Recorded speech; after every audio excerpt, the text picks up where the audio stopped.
I'm interviewing, this is Bogdan, I'm interviewing Marius. Soon to be famous. Yes, who has a beautiful Yamaha. What kind of motorcycle do you have? Okay, so this is a 1997 Yamaha VMAX, 1.3 liters, 1.299 liters. It's Do you consider this as what type of motorcycle? well, I don't know road how to classify cruiser? it, but I classify it as a city bike in a way. Bike. It's a bike, and I had other bikes before, and I think this is the best bike to have in the city. It's short, it's powerful, has a pretty good torque, so and you actually stand upright, so you're seen by other people in traffic. So what I consider it's a city bike. It's not really comfortable on long rides. Like the longest I've been with was a 250-mile ride, and it's not a very comfortable long distance. But for city, 20-30 miles, I think it's a great bike. Are you the first owner of it? No, I'm actually second owner. I bought this bike from a police guy. He was an older Harley Davidson type person, and he bought this again for commuting to work. But because the motorcycle has a lot of power, he said he doesn't want to die on this bike. So basically, he just kept this bike in the garage for about, I want to say about 10 years before I bought it. So when I bought it, I only had like about 300 miles on it. Oh, okay. So yes, there was an owner before me, but the bike wasn't ready. How often do you ride the bike? And do you have like a time when you don't ride it for a few months? Well, basically how it works with me is that from pretty much March, let's say during the time when they're over 50 degrees outside, I ride my bike pretty much all the time. I want to say more than half of my normal going back and forth is done on a motorcycle. And basically in case I need to carry something large or I go somewhere I need to bring something, I'm going to take the car. But if there is nothing and something I can fit in my backpack, I'm just going to use the motorcycle.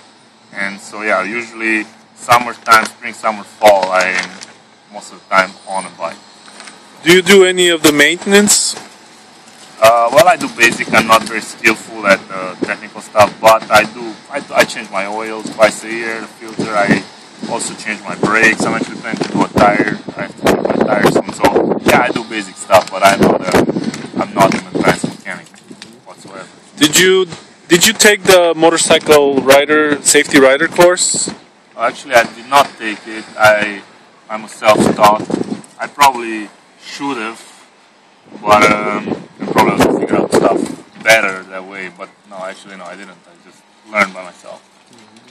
I knew how to drive a stick shift car, and I knew how to ride a bicycle. So I said, okay, let me kind of get these two together and see what. Have you ever crashed? No. Never crashed? Well, actually, I crashed. I fought one time. I was trying to pop a wheelie with the other bike of mine. Oh, what kind of other bike do you have? Can you tell us a little bit? It's a Kawasaki KLR 650. Very nice bike. Dirt bike? It's a dirt bike, yeah. Well, they call it dual bike, dual enduro. That's a good bike for long distances, especially off-road. The bike does very good off-road, and it's an upright. You ride up. It's a very tall bike. So great bike. I recommend it. Everybody. Still have it? Actually, I just sold it a year ago because I was just using this mainly, and the other one was just sitting. So I actually sold it too cheap. Now I feel bad. I sold it. Actually, I wish I could have. I would have kept it. So can you tell us about the crash a little bit? Yeah, well, I crashed because I was riding with a friend of mine. His name is Mitza, and he was with other friends that keep popping wheelies. They were like, you cannot, pop a wheelie on this bike because the suspensions are way too mellow. So on my way home, I was like, oh, there is no way I'm not going to pop a wheelie with this one. So I basically went all the way on the back seat and opened the throttle next to him, and all the next thing I saw was just like bike. I saw the bike and I just pushed it and I fall. But that bike has a lot of plastic on it, so you couldn't tell. Except my t-shirt was really ripped in the back, and I had a helmet on. I always ride with a helmet pretty much. So my helmet, I hit my head, but I had the helmet, so I was totally fine. The bike was fine, everybody was fine. Just a little scared.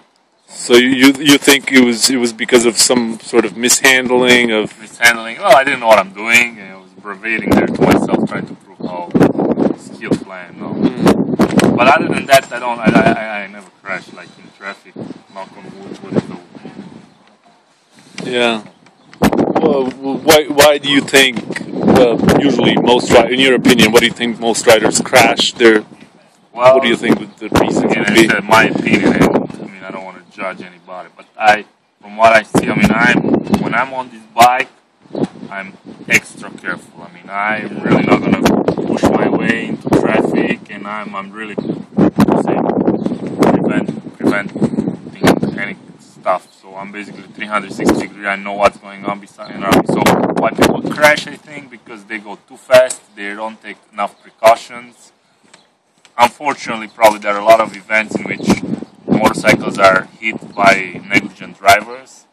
So that's something that is really little control, but most of the times I think people crash is because they are just going too fast and trying to show off, and there's two wheels, not four wheels. So yeah, and you don't have the metal casing of the car to protect you. Yeah, you're on two wheels basically. I mean, you fall and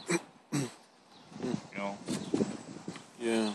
Well, you're at the fate's mercy. Mercy. Would you? Do you think there be some sort of technological advances that could be used in the industry to help riders learn more about their bikes? Yes, absolutely. See, this is the thing. As a society, we're so conservative in embracing new technology. And think of this way: car, motorcycle.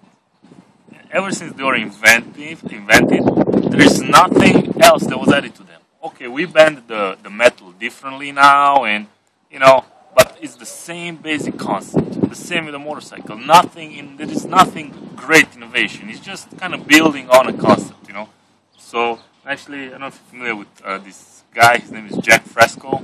He's pretty much the Leonardo da Vinci of our time. This guy. So he's been this guy, like futuristic guy, and he's been inventing stuff from around 1940, 1960. And look, he built cars back then that would not let bump one to another. It has like this electromagnetic sensor. The car cannot bend into another. Well, what about motorcycle? Can we have somehow that the motorcycle doesn't crash? There is an electromagnetic sensor that will not let the bike touch the ground.